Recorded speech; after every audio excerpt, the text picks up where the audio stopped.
on the computer. All right now. Yes. Yes. All right. Here we go. Give me like 2 seconds. And then we're gonna be ready to work this thing. Yes, beloved. How do I share? You can go to my Facebook page. Oh, I'm acting so anxious. It's all good. It's all good. Girl, I don't know how to work this. All right, here we go. To everybody that's watching, hello. Yes, what up, world? Yes, beloved. Do you hear echo? Yeah, I'm about to cut off. That's from my computer. You can go to my Facebook page. Right, cool. Oh, I'm making so anxious. Sure, you good. Okay, cool. All right, let's go get. So if you what you can do is, if you do the watch party, they it has like an echo with it or whatever. Yeah, I had to get off because if I stay on, then so I'm not gonna be able to see people comments and stuff. Okay. Well, I can share it with you. I'll let you know what the people talking about on here. Okay. All righty, let's go ahead and get this party started. What is up, and happy Rookie Reset Sunday. I am so excited for our guest today. But just to set a little context on what the heck is a Rookie Reset Sunday. Well, guys, it would be Sunday night just like this, except I would be stressed the hell out. Why? Because I could not manage my classroom. And shout out, this was my co-teacher. And I think we were both stressed the hell out. But hopefully what we hope to do is bring people who are absolutely smashing it in the educational space and share some things, some tips, some strategies to help you in your first year of teaching. And really, these are tips, really, they can help anyone that's in the educational space. But I think this conversation that we are going to have today is so absolutely needed, especially as we think about the times that we're in, the ideas that are coming up around race and things like that, and especially in the educational system. So I am so hyped, so excited for our guest today, Tamera Malone, my home slice, but most importantly, a killer in the educational space. She is a beast out here in these streets, especially around equity, talking about systemic racism and how that shows up. But she is a higher education professional, and this is her jam. So if we want to know about what is this whole racial piece and how do we change that game, this is the one, people. This is the one. Thank you, Tamera, for being a guest today. Listen, the way you're hyping me up right now, I feel like an athlete running through the tunnel with the cheerleaders and like, because you're making me sound way better. But hey y'all, how y'all doing? What's up? Yes. So, could you just tell us a little bit, like in your own words, like who are you and what do you do? So could you just introduce yourself to the crew, the people watching right now? Okay. So, hey y'all, for those of you that joined after she told you who I was, my name is Tamera Malone, and I was born and raised in Memphis, Tennessee, specifically in Orange Mound. Went away for college and attended the University of Tennessee in Knoxville. I studied business and law with plans to go to law school and become a corporate attorney. Clearly that didn't happen. I changed my mind at the end of my junior year, like most college students do, right? About what their major is, what they want to study. And so I changed my mind and decided to become an educator. And I moved back home and I started teaching. I am currently about to enter my 12th year of teaching or being in the field of education. Mm-hmm. I have taught in elementary, middle, and high school settings. I've taught in the traditional public setting and charter school setting. I have been a special education teacher and a middle school math teacher. I served as an instructional coach for middle school math, and I currently work for Relay Graduate School of Education, where I instruct and advise teachers that are earning a certification and or a master's degree in education. So I'm kind of now what we like to call a teacher's teacher. I am also, and I'm gonna pursuing my doctoral degree because I took a break and I'm kind of still on break. I'm trying to get myself back motivated and back into the swing of things because let me tell y'all, this school thing and then, with this pandemic and all of these things that are going on, it's just been more of a struggle than I imagined it to be. So y'all send me some love and some shine to help me get my mind right so I can get this school thing done. But yeah, and so like I'm particularly interested in studying educational equity and also mathematics. So that is me. Yes. So from what I hear you say, like you have had it sounds like a vast range in the educational space. So you said you was teaching, you was the special ed teacher, then you did the math teaching, then you did the coaching, then now you over here you teaching the teachers how to teach. So now, so say everybody need a coach. Now you coaching the teachers how to be solid. And it sounds like I'm now, yes, and she's a doctor, becoming a doctor on her way, and I just trying want to become. trying to become. But you know what, I really appreciate you sharing that. It's just just being vulnerable. Like, yo, it's a lot harder than it seems. Like, get motivated to do it. I just appreciate you sharing it. But you And said that. Oh, go ahead. Go ahead. I was gonna say, and like I tell people all the time, it's not the work that's challenging. Like I can read the articles and synthesize and write in my sleep. It's just sitting down and being committed to doing the work. It's a tedious process. And sometimes I just want to watch Sweet Magnolias or some other stuff on TV and not read articles. And so I'm just trying to get back in the swing of things. So I got you. I'm right along with you. That resonates deeply. But so you've done a vast, like I said, you've done a vast range of different things in education. Like how did you become a race equity advocate? Like how did this kind of what guided you to that in particular? Like what made you take an interest in this particular idea around race equity, bias, and those things? yeah, so in a minute I'm gonna have to put my glasses on because the screen fatigue is real. So I'm trying. But anyway, so as I mentioned earlier that I didn't always have plans of becoming a teacher. And I think I owe my passion for teaching and just education in general to two specific experiences that I had while I was in college during my junior year. But I'll just share one of those. Both of them are, just as significant, but I'll share one for the time. Right. And so my junior year of college, I became a mentor to a young Black girl named Victoria. I think at the time she was maybe a sophomore or junior in high school. And one of the things that I absolutely loved about Victoria is that she reminded me a lot of myself at my younger age, and even when I think about myself now. She was very shy and not as vocal, but when she did open up, she did have a lot to say, and she would say things when she felt compelled to say them. And that's me back then and now. And another thing, she was very smart and like really wanted to excel in life, but she was also experiencing a lot of academic and social emotional challenges, just given experiences at home, within her family dynamics, her family life.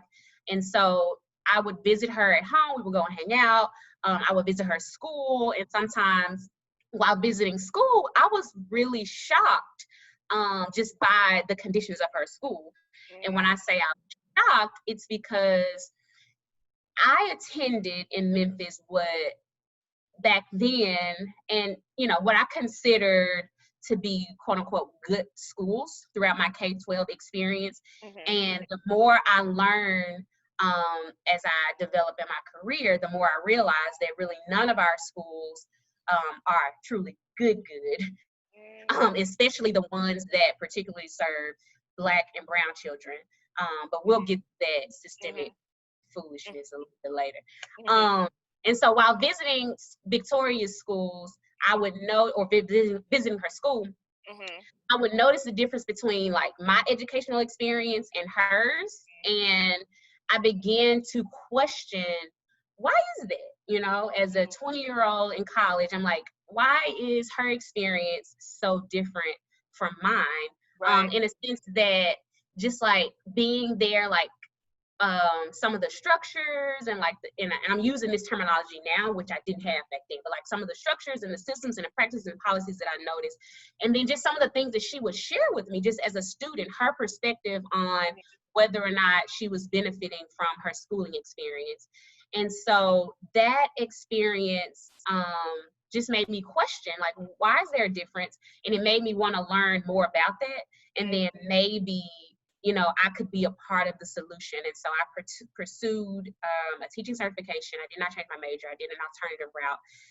And I'd say that the experience with Victoria was one that contributed to the beginning of my educational journey and my passion for like equity in the school. And so I started teaching, and I realized, you know, I want to do more than just teach and make a difference in the classroom. I want to see what I can do and get involved outside of the classroom. So I started to join like local, state, and even national like organizations and groups to, you know, but my shift, the pivotal shift that happened with my mindset happened when I met Dr. Beverly Cross, and she is my I don't even know what to call her anymore because like I said, I'm on a break. But she was my advisor, is my advisor for my doctoral program. And she is the one that introduced me to like the language, the academic language, the scholarship around systemic and structural inequities in education. And it's been on and popping since then. Like I remember when I one of our first classes, I went to her and I was probably at this time maybe 24, 25. I remember going to her like, I had no idea any of this was like how education was, like how experiences were for Black. She was like, you knew, you just didn't have the language or the terminology or the intellect to kind of like describe it, so to speak. And so so the more I learn, because I'm still learning, the more that I learn, the more that I want to do, the more hopeful I become. And so that's kind of where I am in this moment. It's like I learned so much about systemic racism and systemic injustice, but I really started to learn about it once I entered my doctoral program. And that was like the shift for me outside of my experience in my junior year of college with Victoria. So it sounds like you had two specific instances when you recognized like, yo, like this is not the same experience I had as a student, but also just being introduced to your professor that kind of put, like, you kind of knew it sounds like you knew something was wrong when you went with Victoria to see the school, but once you kind of got the language around it was like, oh, that's what that is. One of the things you said though, when you were talking about differences, like, could you just kind of talk about like what some of those differences were? Because you said structural. Like what things did you notice that were different from your education? Because I can definitely think about when I became a teacher that it was like eye-opening almost. You know, it was the same high school I went to. So could you talk about like in terms of the difference that you had, like what you noticed? I remember sitting in on specifically her math course because math has always been an interest of mine. I would have majored in math, but I known I wanted to be a teacher. And I remember sitting in on her math courses and just the way the class was ran wasn't my experience. The level of engagement, the resources, like the curriculum. I don't remember the name of the school, but I was just thinking about my own experience, and I was what we call an optional student, with another issue within the system of education. But I was in the optional program, so I had, you know, access to a whole lot of things that I didn't see her have access to. Something as small as like what she mentioned is like, yeah, I like to, she liked to dance, but they didn't have a dance team at her school. And we had a dance team in my school. Right. And just little things like that, that she didn't have, you know, didn't feel like a lot of her teachers cared about her. I think looking back on it now, she had, you know, a lot of emotional trauma just from her, her experiences at home. And I don't remember her ever talking about receiving any sort of emotional support from school. So just little things like that, that I noticed back, at that time. Mm. See, you talking about emotional stuff, and I'm like, oh, I just wanted to go dig into that, but I'm gonna stay on course because I'm like, Stay on man, course. yes, I'm gonna stay on course because I'm like, oh, I got a follow question. But anyways, okay, yeah. So it sounds like the emotional piece, and it sounds like the expectations were somewhat low, and Mm-hmm. I think about when I hear you talk about those vast differences. What comes to mind is it's a school. It's a school that I supported, and it was kind of in the quote unquote county. I mean, they had programs. It was like high school. You know what I mean? Mm-hmm. Like all kinds of stuff. And I just think about where I went to school. You go to the cafeteria, you go to class, you go to eat. And you walk in a line to. It wasn't like it's free. Like it was like a college campus out there, and it's Yeah, just and it's just very different. You know. And at my high school, we didn't have like the greatest facilities, but compared to her school, I was like, wow, I wouldn't have. I don't know if I would have been able to focus in a building that was this, run down or dilapidated. It was just, Mhm. the little things like that that really shape the culture and climate of a school that Mhm. I remember experiencing. Mhm. Um, and I even realized too, like in talking to some of my classmates, when I was a freshman at UT, just Right. sharing our own experiences with school in Memphis, we had different experience even within our own city. Yep. And I didn't know anything about what was going on at other schools from my K-12 experience. I just knew what I was experiencing. And so to hear other students say, we did this, we had this, we learned this, and there being differences also was like, wow, we all ain't out here, receiving what somebody would consider to be a quality education.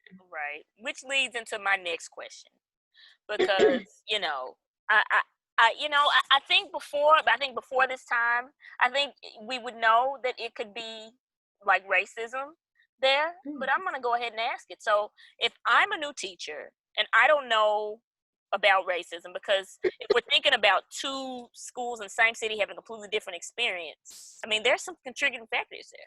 You know what I mean? So if I'm a person, I don't know what systemic racism is. Like, could you like kind of define that I for don't. us? Somebody's Huh? Is Oh, maybe my Wi-Fi. oh, did Probably I? mine. You good? I think it is your Wi-Fi. Hold on a second. We still out here. Yeah, I think it's her Wi-Fi. Might be mine. I don't know.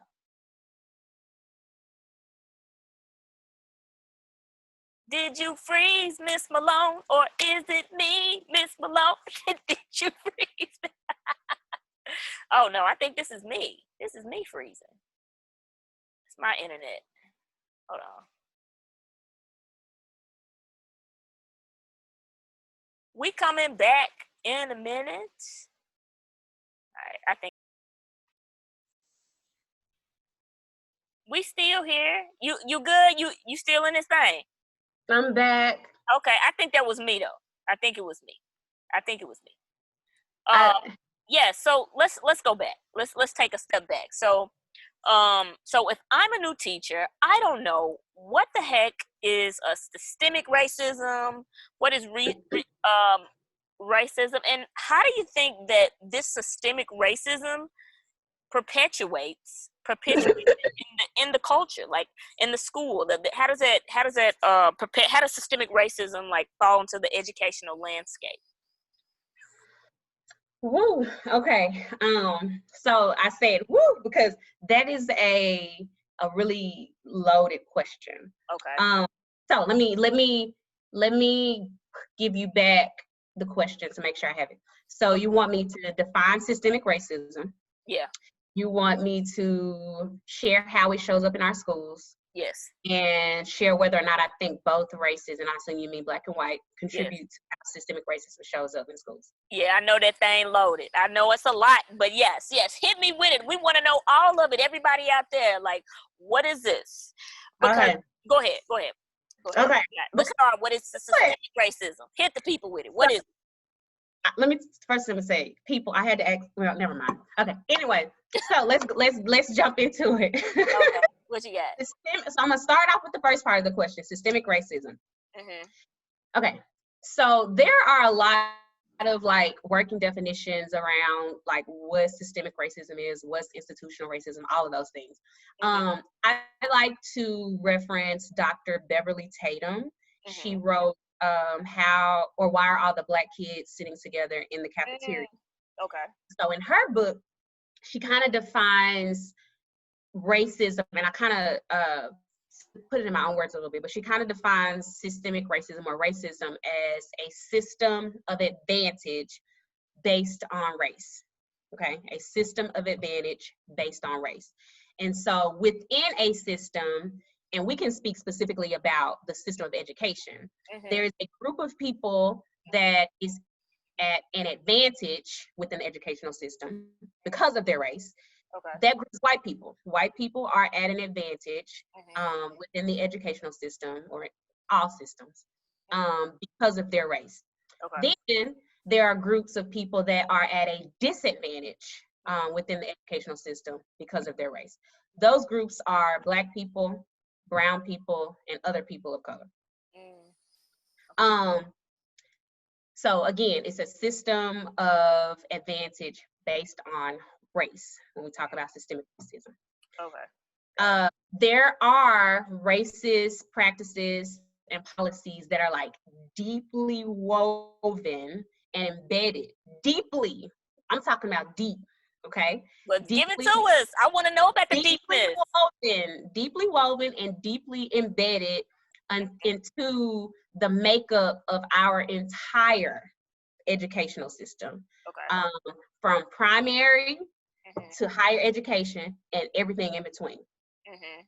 From the United States Secretary of Education down to the classroom teacher and everywhere in between.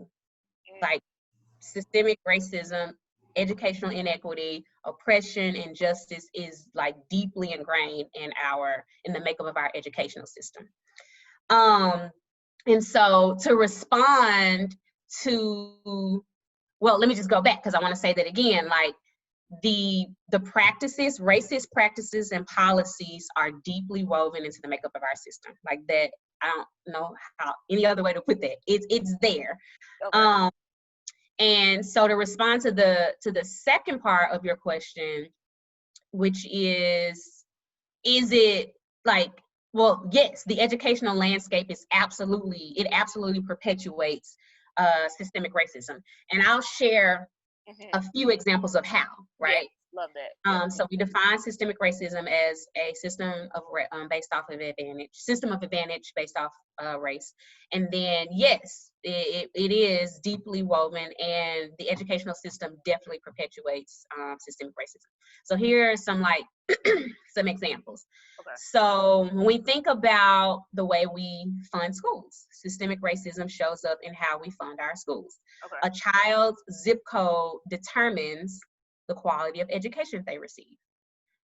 Schools or local and state governing bodies um, need to or will not commit to, and I'll speak specifically about Shelby County and the state of Tennessee, will not commit to like fully funding schools. That is systemic racism all up and through there. When your zip code determines the type of education you receive, and then your local and state governing bodies won't commit to fully fund education, knowing all of the inequities that, you know, Black and brown students face. So that's one way, through funding. Okay. It also shows up in our standards and in our curriculum. And you commented on a post I made the other day Yeah. where I pulled a third grade. Well, I didn't pull it. I was, you know, having a conversation with a student, and they were, you know, expressing concerns about the language of the standard around how America, you know, was discovered and what happened to the Native Americans and all of that. The language was glossed over, you know. So it shows up in our standards and it shows up in our excuse me, in our curriculum. And we are not developing Black and brown children's innate, okay? And I say innate because some of us think that Black and brown children are born deficient. And That's a lie. So that's why I say innate. Like, we're not developing their innate abilities. A lot, some people think that Black and brown children are deficient, and that's a lie. The lies everywhere when it comes to that. And we're not developing their innate abilities to be creative, to be critical, to be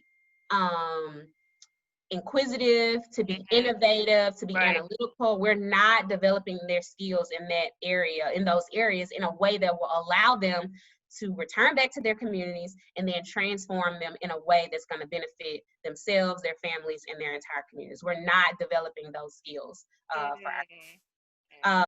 and instead of like developing those analytical, critical thinking, inquisitive skills and strengthening their innate intellect that they bring to the classroom, we are indoctrinating them and teaching them how to maintain the very system that oppresses them. And so I think about That's deep. my K-12 experience. I didn't learn about oppression or racism or ways that I can take what I'm learning in school. Well, I'll say I didn't learn about the specific history around it. I'll say that. Right. Until I got into my adult life and deeper into my educational career. So again, curriculum and standards, that's another way it shows up. It also shows up in how we discipline. Yes, beloved. How we Yes. discipline Yes. our Black and brown students. It's no secret, and if it is, I'm here to tell you that Black and brown children get suspended and expelled at much higher rates than white children. And Black schools are over-policed and under-counseled, and that is why within the last couple of months we hear the language or the push for defunding the police, because specifically within the schools, Black children are over policed and they are more subject to violence with law enforcement while being in school. And so that is sort of the justification for the push to defund police specifically in the school system. Another way it shows up is in the recruitment and the retention of teachers and leaders. Black and brown children are less likely to receive instruction from a highly qualified teacher. Schools that have the highest need often receive the teachers that are less trained and less developed to meet their needs. It shows up in none of it is small, right? But it shows up in other ways that a lot of times we don't consider. Facilities. Some of these buildings are run down and dilapidated and just need to be dismantled and rebuilt so that our kids can learn in high quality, high facilities. It shows up in our nutrition. I remember making a post about like school lunches and how like in Collierville you can go. I mean that from pictures that I've seen, like that cafeteria looks like the cafeteria, the Tiger's Den. Or the UC, what we call that, UT, whereas, schools that I've worked at, we're getting cold chicken nuggets and, old pizza and stuff like that. So it's in the in things that aren't necessarily nutritious. So it's in the nutrition, it's in the access to advanced placement, it's in the access to technology, it's in the extracurricular activities. Some schools, a lot of students thrive off of extracurricular activities. So if you attend a school that doesn't offer that to you, whereas another student attends a school that offers that, that's inequity and a form of systemic racism, especially because we notice in Black and brown schools, students don't have access to like a whole lot of clubs and activities, especially those that require money. It also shows up in transportation, like bus routes, in grading. It shows up in how we engage families and how teachers choose to call on students in class. So like, listen, it's everywhere, right? It's everywhere. And all of this stuff that I just named off, even when I was in my last year of teaching, I didn't have that depth of knowledge about how it showed up, even within my own classroom. Right. So it's everywhere and it's debilitating. And the longer that we keep the longer that we keeping on with business as usual, like Black and brown children will continue to be marginalized. They will continue to be dehumanized. They will continue to be subject to violence. They will continue to be exploited. They will continue to be oppressed. They will continue to have outcomes that don't compare to their white peers. And so, you know, and finally, to kind of wrap this up, I asked if you asked if both races perpetuate racism. Yes, and we all do.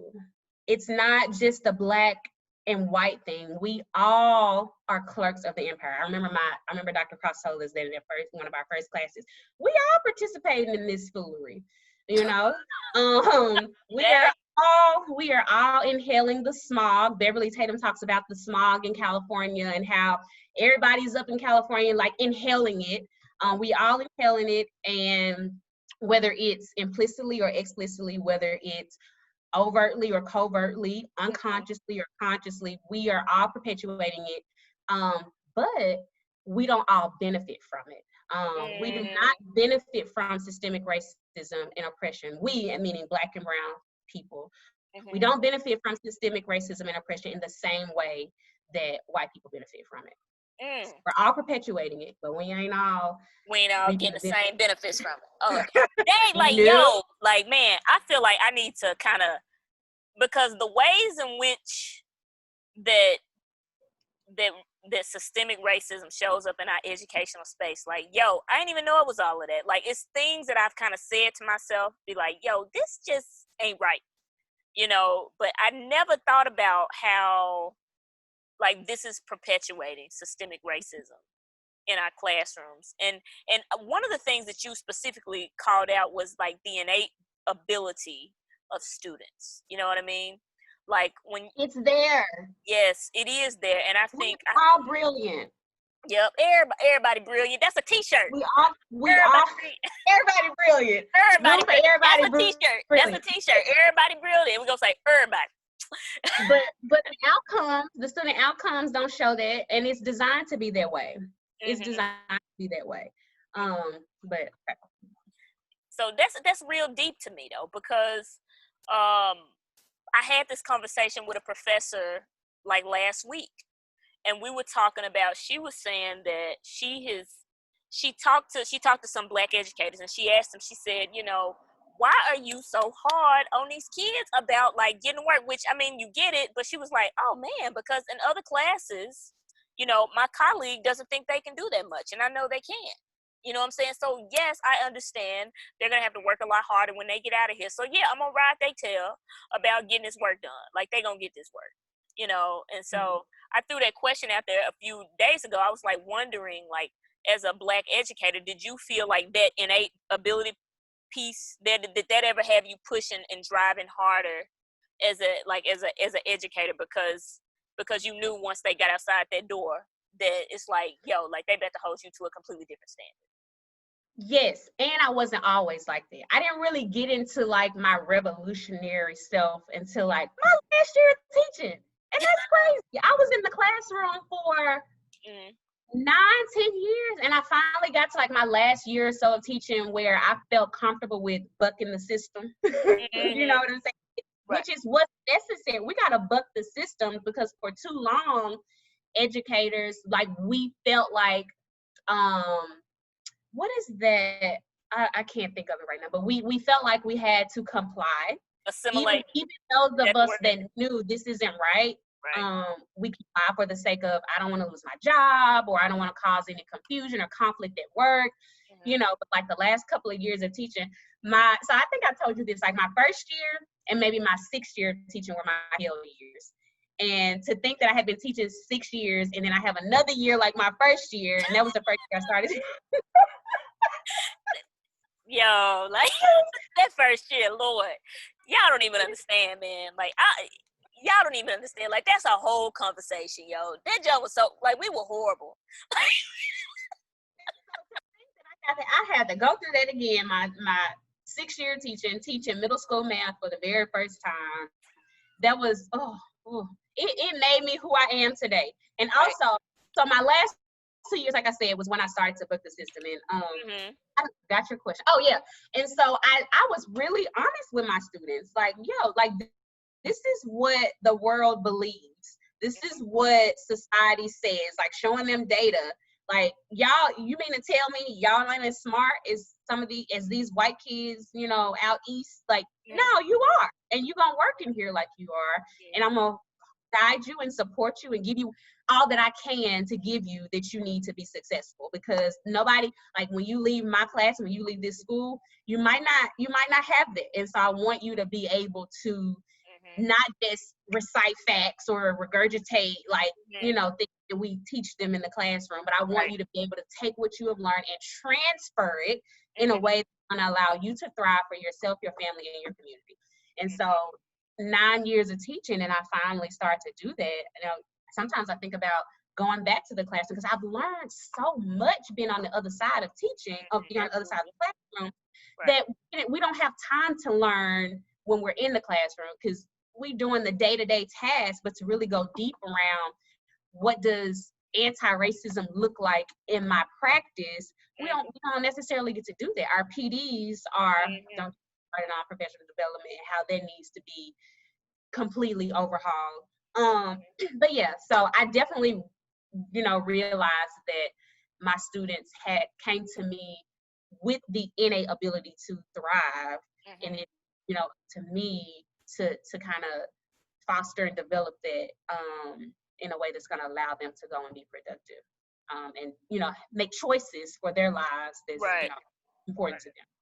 So I want to kind of follow up on that last piece. So you said that Black and white people both perpetuate it, but they don't get the benefit. So could you give me a specific instance that you can think of, like where we perpetuate it as a Black person? Because I feel like my first year, I kind of perpetuated it in some ways. You know what I mean? But how do we perpetuate racism in our classes? And then what are some? I guess we are talking about some ways that the system does, but you know, what are some ways that I guess Black and white people could perpetuate it, but they could get a different, like both of us won't get the same benefit? Could you give us a good example of that? Well, I'm gonna speak for myself. When I first started teaching, I did not know nearly, I started teaching in 2009. I did not know nearly as much as I know now. And it took years and years of unlearning and educating myself in a different way. I'm still learning, I'm still unlearning. It's a process, right? And so you asked if I perpetuated some of those constructs. I'm gonna say what my mama and grandma used to say: "It's fat be greasy." Yep. It's greasy. And whether or not that was intentional or unintentional or explicit, implicit, covert, overt, it was still wrong. Okay. And so I did contribute to that, right? As we all do. And so I'll specifically speak about I wonder if she's watching this, but a conversation that I had with one of my friends the other day. And she reminded me about how my mindset has evolved. Because I taught with her for, how long was I at that school I was at? 4 years. I taught with her for 4 years. So she kind of got to see me, you know, coming in on the first day and then how I've evolved, because we're still friends. So she got to see how I've changed over the last 11, 12 years. Right. And so there was a time early in my career where I was questioning why families were not doing more to support and be involved in their child's education. And so I was using deficit language, like our families are not doing enough. This starts at home. There is nothing more that I can do if they not gonna do nothing. Like what you expect me to do? You know, that kind of language. Listen, I've come across a lot of teachers. We're all guilty of it. Okay. Oh yeah. And so, you know, and when I think back on it, like that was my truth, right? That was my truth. That was my experience. That doesn't mean that it was truth with a capital T, and now I'm getting into epistemology, but it doesn't mean that it was like the truth, but it was my truth. And so once I started to like unravel why I felt that way, I started to think about my own childhood educational experiences with when it came to my mom and her level of involvement. So my family makeup, my mom was a single mom, spent most of my childhood like, you know, just on welfare, struggling, trying to make sure brother and I had what we needed. And I, you know, my family makeup was what I assumed to be similar to that of my students. And so I had this mentality that if my mama can do it, if my mama can be super involved in school, given all of the many hardships that, you know, she faced, then why can't my students' parents, you know? And that way of thinking is harmful because it completely dismisses the reality of systemic racism and oppression. Instead, it assumes that failure is a reflection of character, and that the reason why Black and brown people are not succeeding is because of their own fault, something that they're not doing. They're not pulling their own selves up out of their And so I kind of shared that sentiment for, you know, a while at the beginning of my career because I didn't know better. And so when in reality, Black and brown people aren't excelling at high rates, not because they don't care or because their parents don't care. It's because of the systems and the institutions that make it difficult, right? That make it difficult, and in some cases impossible for Black and brown students to thrive. And so I realized that I did not have the knowledge or the historical context about racism and oppression to truly understand how it was showing up in my work as a teacher, right? And some other ways that I kind of perpetuated the system is teaching to the test. And you remember. Baby, I ain't even, I'm the queen of teaching to the test. That, you know, is everybody still there? I think you froze again, friend. Oh my gosh, what is this happening? Am I still here? I think she's frozen. I don't know if y'all. I am frozen. Dang, come on, internet. Come on, internet. Oh man, come on. Come on, internet.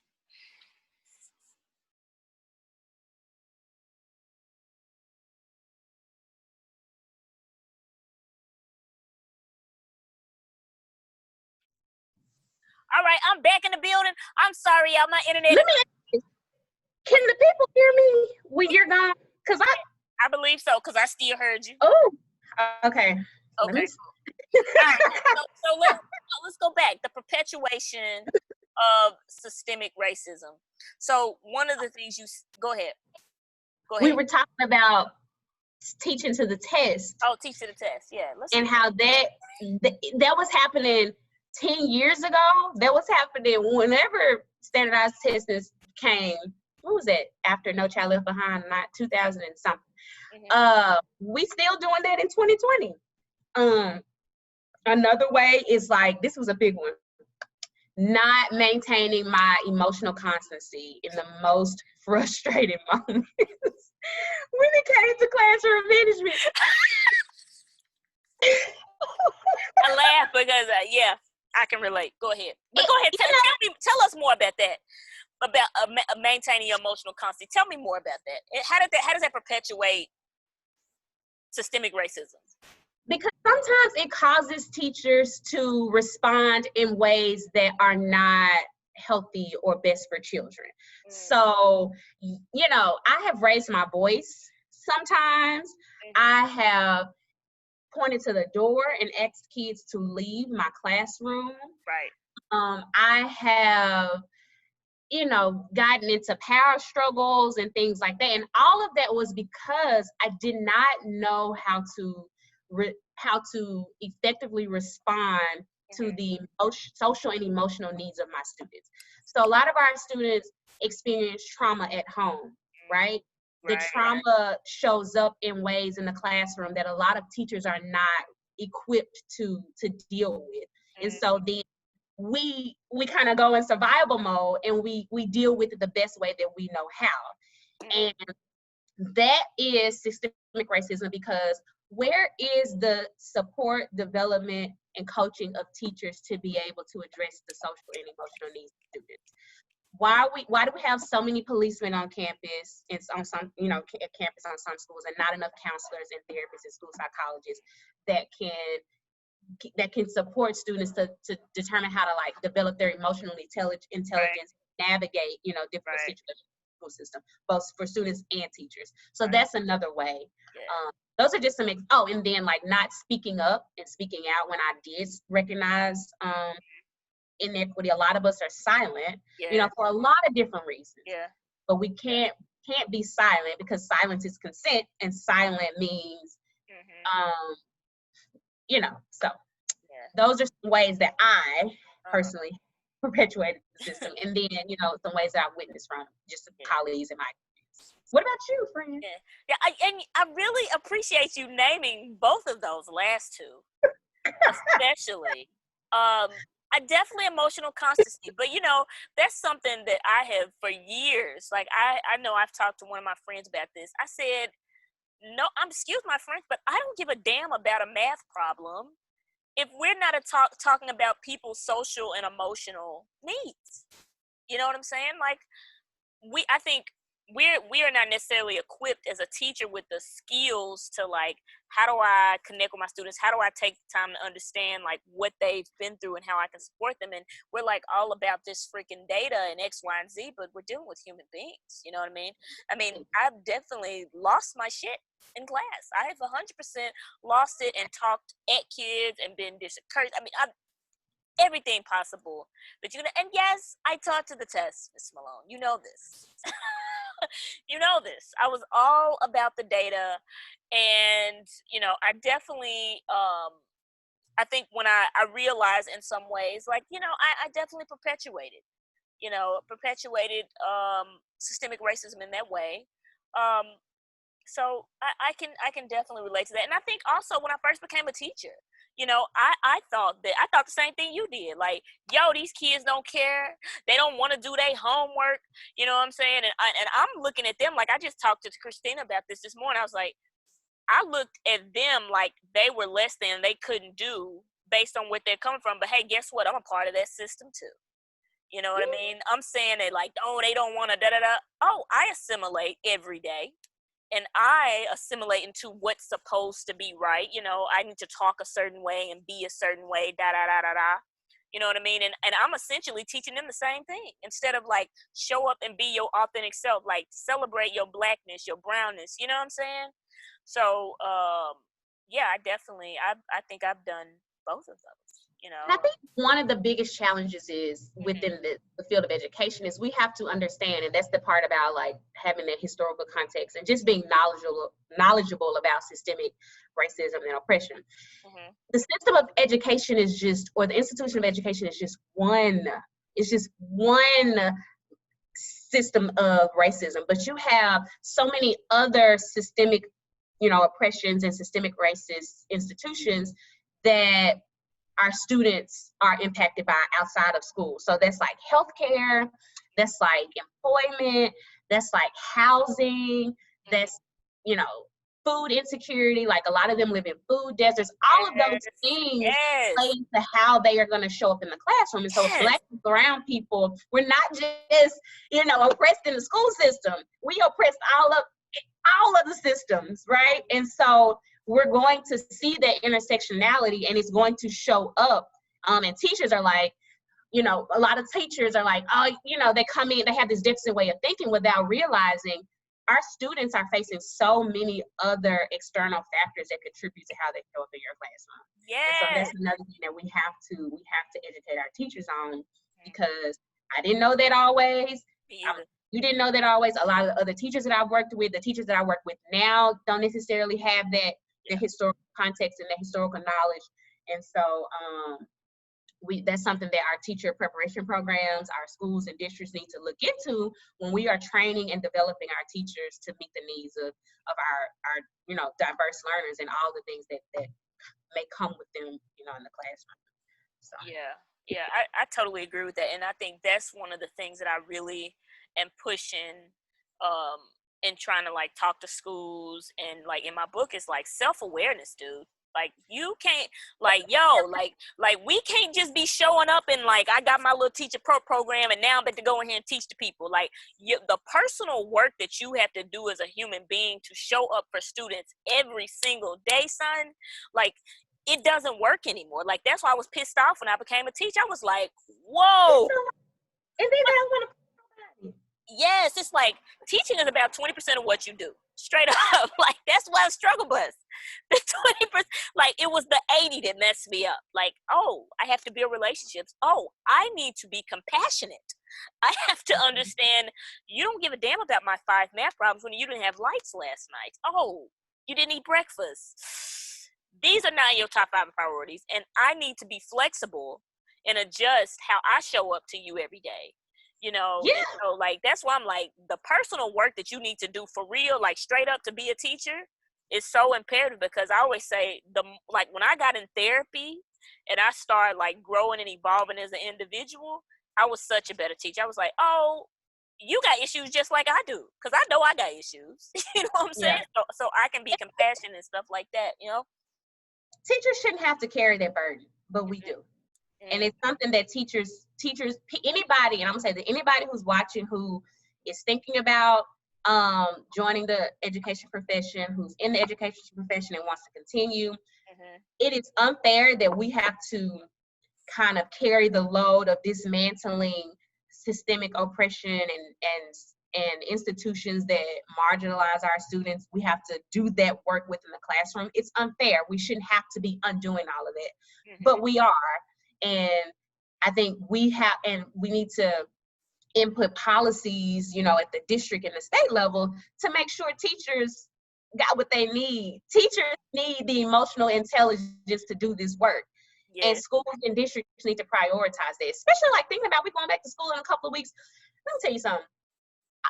We don't know. I still talk as if I'm a classroom teacher because I'm in close contact with a lot of teachers, but that is going to be a big load to care. And like a lot of teachers on my education page will say, we've been doing this and it's in our blood, and it is, and we have, but it shouldn't have to be that way. It shouldn't. So, all right, next question. I agree, but just to tag on that little piece there, like I think I agree with what you just said there, is that I think we challenge. It's just like love, like you challenge people to be great, but you support them in doing it too. And I think often as teachers, not only are we teachers, it's like I got to figure out this, I got to figure out that, and honestly, I think that's why 50% of teachers are spending 5 years and they like, yo, I'm out, because the support. It's like it's not there, and we gotta have both. Like we gotta have both. We're gonna challenge you to be great and support you along the way. Okay, all right. So let's talk about what are okay. So we talked about like, to me it just sound like, yeah, like I'm just being real. I'm like, yo, we just need to burn this junk up and start over. Like this. Like when I hear you say that, some of the things that you said, it's like, man, it just sounds. It could sound overwhelming if I'm listening to this. I'm like, oh, yo, this systemic racism, like this all the way down to what the people eat every day. Like, yo, this is it's not funny. Sometimes I laugh and cry, but it's true. It's crazy. I mean, damn, you kept going. I was like, okay, she got to, okay, run down, Bill. And that list was not exhaustive. I could have kept going, but I said, let me just cut it off right here because I don't want to depress the people. No, I do want to depress the people. We got to know what's going on so we can, make rapid transformative change, period. Yes, I love that. I love that. Yep, because it's like awareness, I say, is the most powerful tool in the universe. Because if you don't know it, you would like a young say, you can't repair what you're unaware of. And baby, we need to fix this thing. That's what it sounded like to me. Because, I mean, you just kept going. You was like nutrition, access to technology, extracurricular activity, transportation, retaining Black teachers. Like, yo, I think I had 3. So it's just like, dang, man, we need to burn this shit. Like, yo, we gotta definitely make some changes across the board. So if I'm in my classroom, because maybe I'm not at the top and I'm like, yo, I don't know what to do. If I'm a new teacher, or if I'm, I want both answers. I want both answers to this because I think this is important. So if I'm a new teacher, I'm in my classroom, or even if I'm just a teacher, period, because I think a lot of people are trying to figure out how can I be an anti-racist educator. What are 2 to 3 things that I could do to possibly put a dent? I mean, obviously it sounds like we got a lot of work to do. Like, I'm like, have you ever had to clean up and you just look at all the stuff, you just like, you know what, I'm just gonna go lay down. I'll do this tomorrow. Like, I be doing that on my little list that we have. I'm like, yo, just do that tomorrow. So like, what are some 2 to 3 things that I could do as an educator to possibly be an anti-racist educator? Okay. So teachers that are listening may be mad when I finish, because I'm a teacher, or I've been a teacher, and I love like specific strategies and specific action steps that I can go and do tomorrow. Mm-hmm. But it's not that easy. So I'm gonna try to like break it down into like three different steps or phases or whatever you want to call it. And I want to, because I like to cite my sources, I'm going to what I'm about to say comes from, it's like a synthesis of like concepts and ideas from these 2 books. This is one of my favorite books, called The Pedagogy of the Oppressed by Paulo Freire. Mm-hmm. Dr. Cross, this is one of the first books that she told us to buy. Bought this book. It's a really, that's a little net. It's a really, it's a challenging read. I've read this book, at least the first 2 chapters, probably so many times that I can't even count. So what I'm about to say is a little bit of that comes from here. Mm-hmm. And then some of that also comes from Culturally Relevant Teaching in the Brain by Zaretta Hammond. So, all right, so three kind of like steps to what teachers need to do to kind of become this anti-racist or liberating or transformative educator. So there are 3 things: intellect, action, and reflection. Okay. So I'm going to talk, and those 3 things, we can spend an hour on each, an hour or more on each. We coming back. That's a follow-up session. You heard it. Intellect. But I'm going to briefly kind of give a summary of those 3. So the first one I talked about, and I put my glasses on because I've been on this screen and my eyes starting to get a little, what you call it when they come zooming on in? Mm-hmm. Okay. What you got? All right, all right, so the first stage I talked about is the way to change the system is through strengthening and developing our own intellect. And you kind of touched on that when you talked about awareness.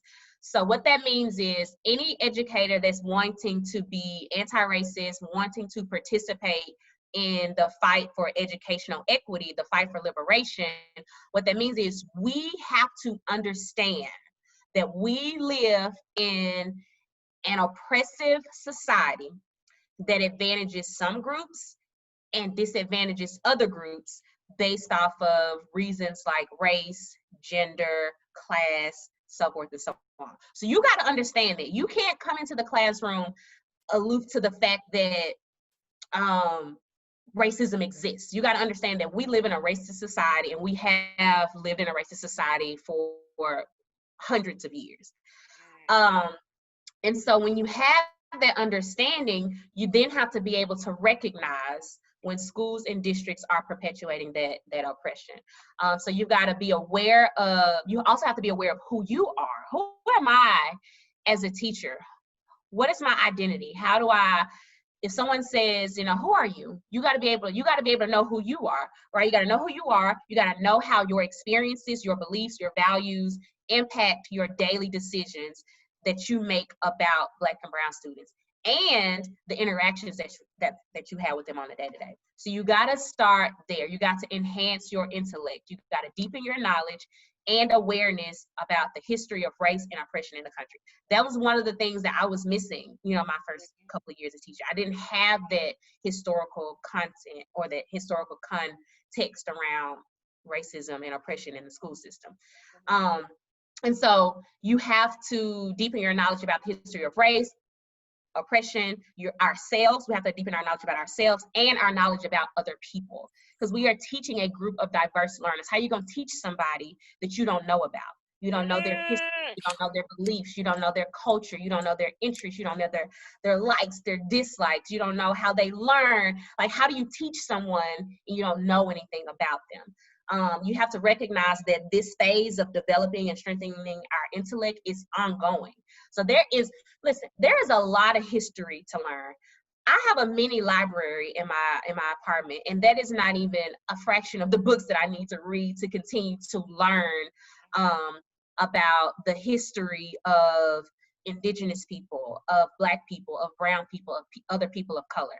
And why do we need to do this? It's because we didn't learn a lot of this stuff, in school. And so we got to teach ourselves. And, as I stated earlier, like I said, I didn't learn a lot of this in school. I really got deep into my knowledge about racism and oppression is when I, got into my doctoral program.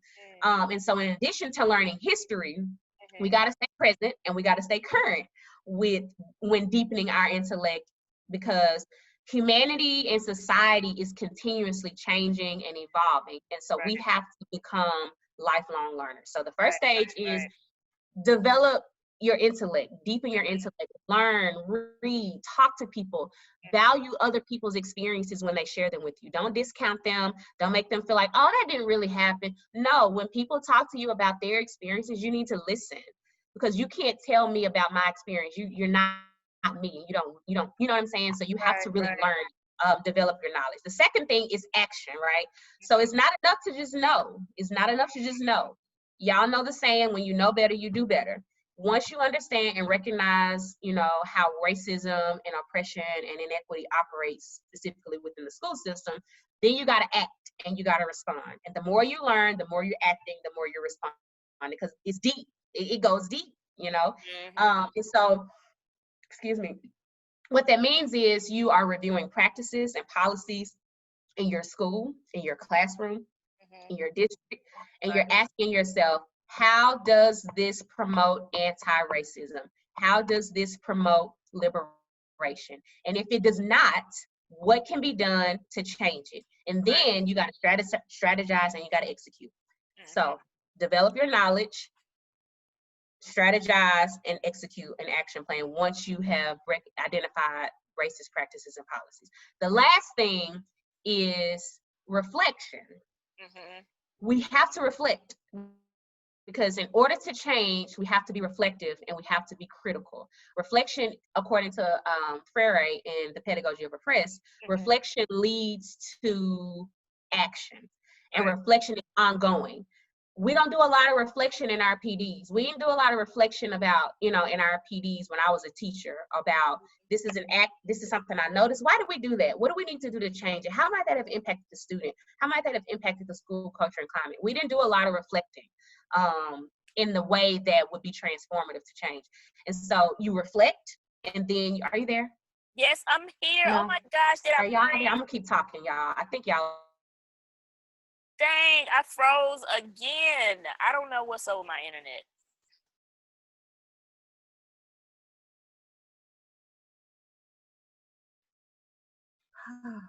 I'm back again, baby. I'm so sorry, yeah. The internet is undefeated. One of my students is watching. Oh my God. Hey, Jonathan. He just texted me. Who is that? Who is that? Willinger? Yes. That's my boy. I love him. He is awesome. He is so awesome. He said, drink your margarita, ma'am. Thank you, Jonathan. I know. He's a beast. I love him. Yeah, he's awesome. I love Jonathan. Jonathan makes my teaching experience, teaching adults, he makes that fun for me, because I like Jonathan. Anyway, lovely. Just to wrap up what I was saying it takes intellect. You got to develop your knowledge and awareness about racism and oppression, yourself and other people. Action. So you got to act. You got to be able to once you recognize what the racism in your school or oppression in your school, you got to act. You got to strategize and you got to execute. And then you got to reflect. Did what we did work? If not, what do we need to do differently? Because we got to keep on going until we get our kids what they need and what they deserve. So intellect, action, and knowledge. And Fitzgerald already said we're probably going to have a series where we kind of go deeper into like specific action items around each of those. But if I had to leave you go ahead and just continue to build your knowledge. And as you're building your knowledge, you're going to start to recognize the inequities. And when you recognize them, act on them. And if you don't know what exactly to do, there are plenty of people that can. Fitzgerald is one of them. Can assist you with that. So, all right, we got another question. Yeah, but you definitely got me thinking. Like even expanding my knowledge, like those sound like some really good books to read. The Culturally Responsive Teaching, and then also The Pedagogy of the Oppressed. Because I feel like in some ways, like I've kind of known these things, but haven't, I don't think, been bold enough to like call them out. Like I've definitely been in classes where I'm like, yo, the way they talking to this black male, it's not sitting right with me, you know, but I just haven't said anything. You know, it's like, oh, is this really what it is? And you can't be like, oh, this is racist, you know. And it's hard to call people out. A lot, all of us kind of just sit and fade in the background when we witness things going on. It's hard, and I won't go into the details of because it'll come in my next conversation. But I mean, our next question. But it's hard. It is. Okay, so we kind of nailing down time. I got a few things, and I want to get to some questions that people wanted to know, specifically around race. So if it's one thing that you want, like one key point or takeaway that you want our listeners or those watching to take away from our conversation, specifically around being an anti-racist educator, what would you say those things would be? Like, what would that be? One key point. Now, you know, when you tell somebody to get one key point or one takeaway. I know it's a lot because this is an ongoing conversation. I feel like I don't even think we could even scrape the surface. Like we literally just we opened the box. Like that's what we did today. We opened the box. So I do have, but I would save that for later. So these are more so like things that you can do for self as you embark on this journey and try to, you know, become anti-racist or become a better anti-racist educator. I think I want people to know that this is a process. This is hard work. It's uncomfortable work. But it has to be done. So there's another book called White Supremacy and Me, and it's written by this lady named Layla Saad, and she talks about like 3 things that we need to do this anti-racist work. And when I read, I was like, oh, she put what I think into on paper. And so I'm gonna credit her because she actually got it on paper. But these are sentiments that I share, just not even just in education, but in general. So the first thing that I'm gonna tell people that we have to do is we need truth. We have to speak our truth. We have to tell the truth no matter how ugly, how nasty it is, because by not telling the truth, we shortchange growth. And when we shortchange growth, we shortchange transformation. And people's lives are at stake. Black people's lives are at stake. We see that, you know, we're living that right now. We've lived it. Black people's lives are at stake. And so we don't have time for people to not tell the truth about their experiences, their feelings. So truth is all we got time for. Okay. Right. That's not it. So be truthful in your experiences, no matter how uncomfortable it is, be truthful. The second thing is, which is my favorite, we gotta have love. We gotta have some love in this thing. I think that love is personally the most powerful force in the universe. And Layla says that, she says we gotta have love to keep us going. And she said we need it when it gets painful. We need it when it gets hard. We need it when it gets overbearing. And we must do this work. We got to come into this work doing it because we love people. We love humanity. And we believe that all people, especially Black people, especially brown people, deserve to be liberated and deserve to be fully human, specifically Black and brown people. If we don't have that belief, then you still got some self-work to do, because you can't eradicate nobody's inequity if you don't have the belief that all people deserve to be liberated and fully human. The last thing is commitment. That's the biggest thing. That is or one, you know, all 3 of them are big, but commitment, like anti-racist work, anti-oppression work is hard, and we have to stay the course, right? I and I tell people all the time, it's much harder to experience and live racism on a consistent basis than it is to try to eradicate it. Think about those of us that live this on a daily. And then if you're a white person and you're trying to dismantle it, but you're like, oh, this is hard and I can't do this, and it's painful and it's traumatic. Mm-mm. Mm-mm. Because the people live in it, the people live in it. Mm-mm. And so Black people are literally dying because of racism and have been dying for hundreds of years. And so we need people that are not committed just yesterday, not committed just today, but that are committed until Black and brown people are given their full humanity. And so if we continue this work, we got to figure out what do we need to do to sustain it, because it's hard. It's overbearing. It weighs on our emotional, our physical being. Mm-hmm. I'm not denying that. Myself personally, there are some days where I don't want to read anything else about racism. I don't want to watch anything else about racism. I don't even want to go to work today. Like, I've experienced that. I know friends that have experienced that. And so it's hard, but we got to figure out what we need to do to sustain this work. So you got to take care of yourselves in every way. And that goes for white people and Black people and all people who are doing this work. You should find a trusted friend or a colleague. I got a lot of friends that I just, shoot the shit with and talk about these things and, figure out what do we need to do. Have the hard conversations with friends. You need to find someone that's going to be supportive, that you can trust to do this work with. Figure out how to do the course. Liberation work, anti-racist work is not a trend. It's a lifelong practice. And it is a commitment. And you got to build your emotional bank account so that you have resources to tap into when it gets hard, when it gets painful, when it gets unbearable, and when you feel like quitting, because you can't quit. So you got to be able to figure out what you need to do to sustain yourself. Dang, you done dropped so many gems. I'm like, yo, you got about 50 clips in here. And we talk about this all day. Yes. It's real heavy. But I really like those tips that you just gave. When you said commitment and staying the course, you said it yourself. You said anti-racism. I saw that post you had today. Anti-racism is not a trend. Like, this is not something that we're just doing today because it's popular. It's like, no, actually, we're gonna disrupt the pattern. That's what it's not performative. I've been seeing stuff around performative activism and performative, allyship. This is not a stage play. This is real life. So you either with us or you are against us. Here. Loving it. All of that. So here's a few questions that, I threw the questions out there. And this was one of the questions I got back. Like, how do I talk about race and not offend anyone?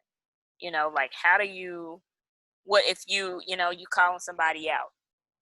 Like, what are some ways that I know it's just hard anyway, because it's conflict and it's, we have a problem. And we have a problem with having difficult and challenging conversations. But let me just first say that racism and race in its social construct is offensive. It's not even just offensive, it's deadly, okay? And so we all have said, or eventually will say things that are offensive or do things that are offensive. What I want for people to do is speak your truth and be who you are. Well, you know how do we say, where's the lie? I don't want to know where the lie is. I don't want to lie. I want you to be truthful. I want you to be authentic about your experience and who you are. And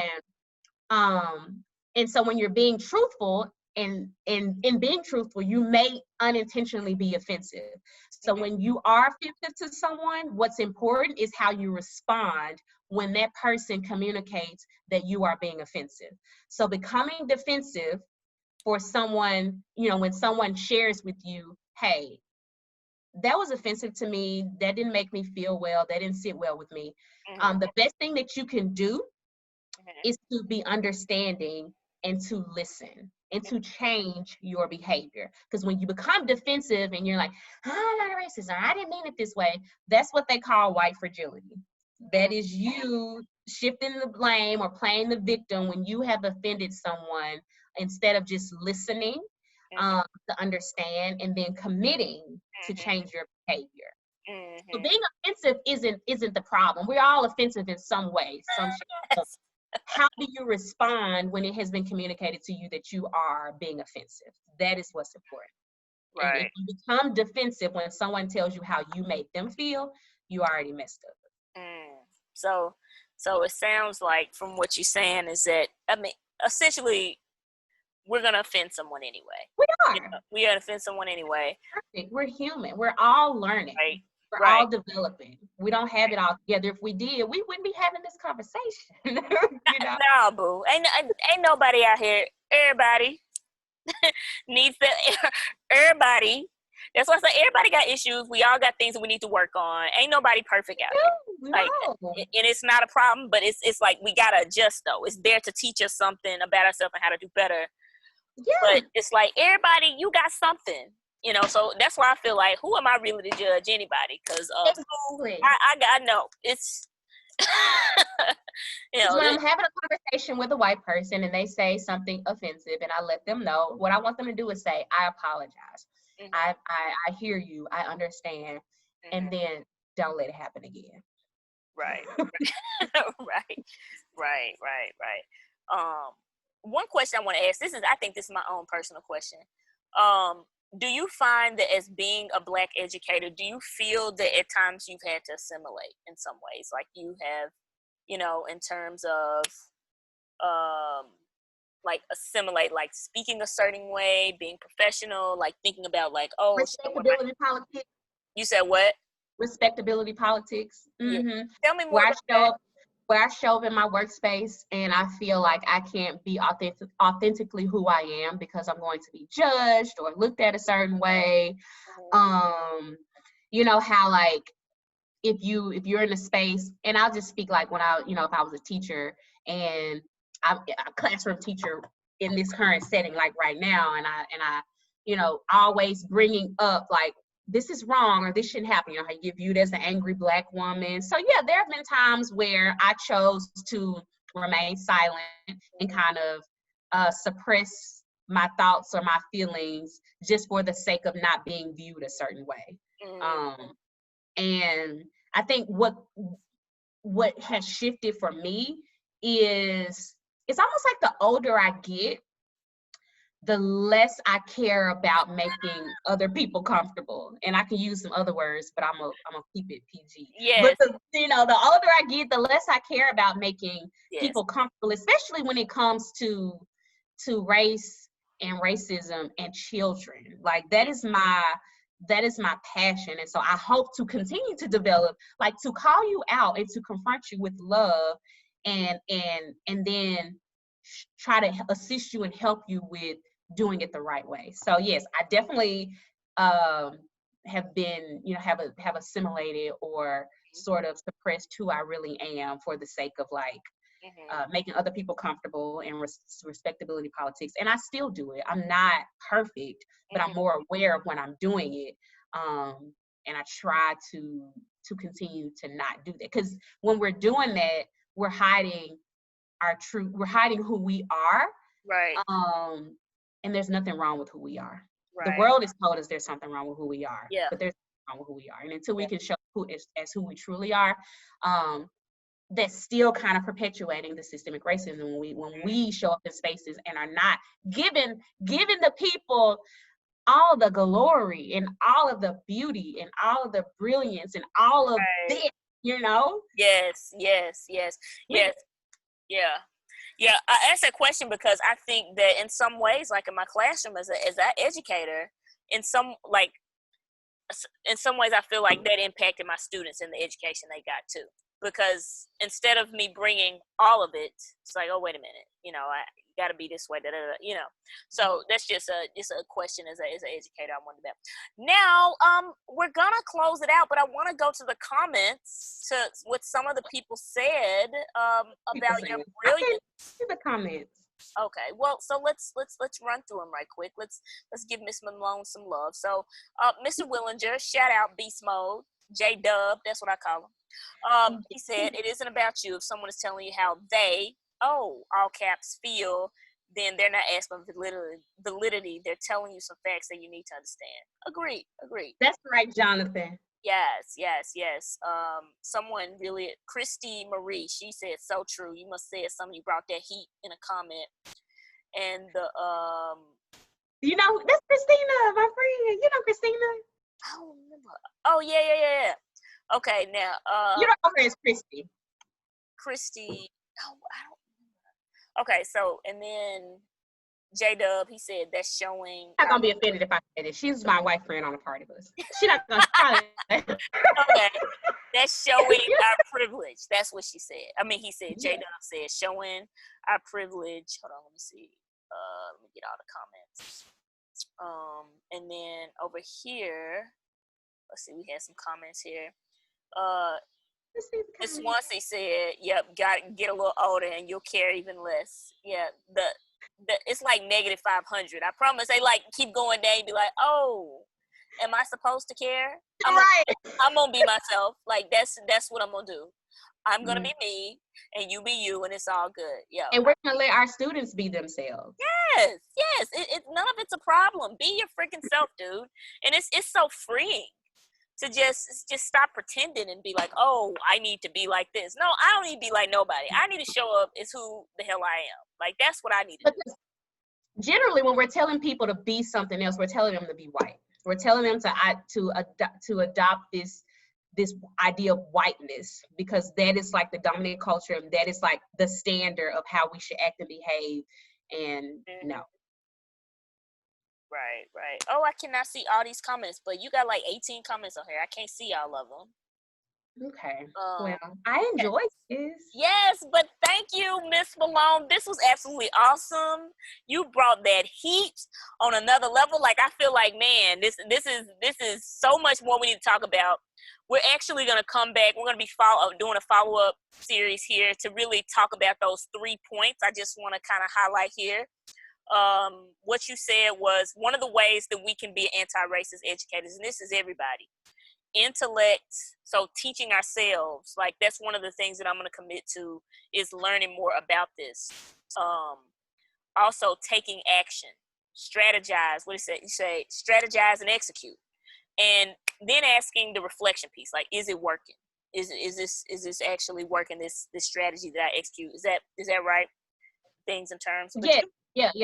And in the reflection part is, so it's all like interwoven. So it's not like first I need to develop knowledge, then act, then reflect. No, it can all be happening simultaneously, because you always want to act, right? But as you're acting and reflecting, you're learning new things based off people's students' experiences. And so, yeah. Gotcha. Oops. All right. Well, this was so much fun, and I am so glad that you agreed to do this. I appreciate your expertise and being just an amazing friend, dude. But really, most importantly, you bringing that heat today, baby. Bringing that absolute heat. Thank you again. And for people who want to connect with you, they want to connect with Tamera Malone, the future Dr. Tamera Malone, where can they find you at? Facebook. Click on my name and follow me if you want. I don't do a lot of, I do some activism on here, but I do a lot of it on my Instagram page, Urban Equity, Instagram. That is my Instagram page, and I don't do as much as I would like to do on there, but I'm gonna work on it. So you can find me on there. And if you have any questions, thoughts, I am one of those people. I'm an open door. I like to have all the conversations. I will shut down ignorance. I welcome conversation. Because we got to talk about it. You know what I'm saying? Yeah. I absolutely dig that. So you need to check out, y'all. Her content is absolutely some fire, y'all. Like, you gotta go over there. Like, she be posting something like, yo, I ain't even thought about it like that. Like, when she posts those standards, I was like, man, this thing runs deep. Like, man, I thought relationship stuff, like racism, this shit is deep too. Like, it's real deep. So I need you to go subscribe, like, share her content right now at Urban Equity. And for all of you that are watching right now, the Rookie's Playbook is dropping August 2020 for all the new teachers out there. I need you to go to mentalfitness.com/rookie and get. You said what? We're gonna have, You said, well, I'm gonna log off because she's gonna. oh my gosh, I'm not going again. This is, oh man, internet. Don't tell me this thing got again.